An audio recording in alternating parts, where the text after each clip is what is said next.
RIMS ఆడిటోరియంలో స్వచ్ఛంద సంస్థల ఆధ్వర్యంలో మెగా రక్తదాన శిబిరం నిర్వహిస్తున్నట్లుగా కోఆర్డినేటర్ నిమ్మల ప్రశాంత్ తెలిపారు.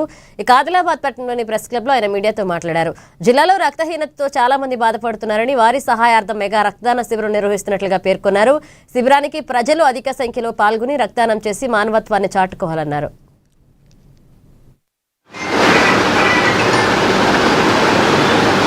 17వ తేదీ నాడు ఒక మెగా రక్తదాన శిబిరాన్ని రిమ్స్ ఆడిటోరియం ఉదయం 9:30 రిమ్స్ డైరెక్టర్ ఆధ్వర్యంలో ఈ కార్యక్రమం జరుగుతుంది.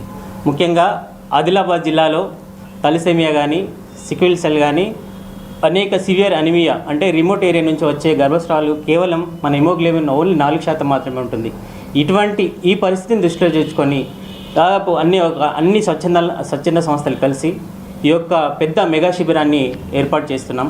కావున ప్రతి ఒక్కరూ ప్రభుత్వ ఉపాధ్యాయులు కానీ, ప్రైవేట్ ఉద్యోగులు కానీ, యువజన సంఘాలు కానీ, స్వచ్ఛంద సంస్థలు కానీ, ఆరోగ్యంగా ఉన్న ప్రతి ఒక్క యువకుడు ఈ కార్యక్రమాన్ని ఖచ్చితంగా విజయవంతంగా చేయాల్సిన అవసరం మన సమాజం పైన ఉంది. కాబట్టి ప్రతి ఒక్క యువకుడు, స్వచ్ఛంద సంస్థలు, మిగతా ఏవైతే ఆర్గనైజేషన్స్ ఉన్నాయో అవన్నీ కలిసి ఈ శిబిరాన్ని విజయవంతం చేద్దామని మేము మిమ్మల్ని ప్రార్థిస్తున్నాం. ముఖ్యంగా మీడియా మిత్రులు ఈ యొక్క ప్రచారాన్ని విస్తృతంగా ప్రచారం చేసి మిగతా అంటే ఎక్కువ రక్తాన్ని మనం కలెక్ట్ చేసుకునే అవకాశం ఉంటుంది. కాబట్టి మీరు విస్తృతంగా ప్రచారం చేసి, ముఖ్య అతిథిగా రాజర్షి కలెక్టర్ గారు కూడా వస్తారు.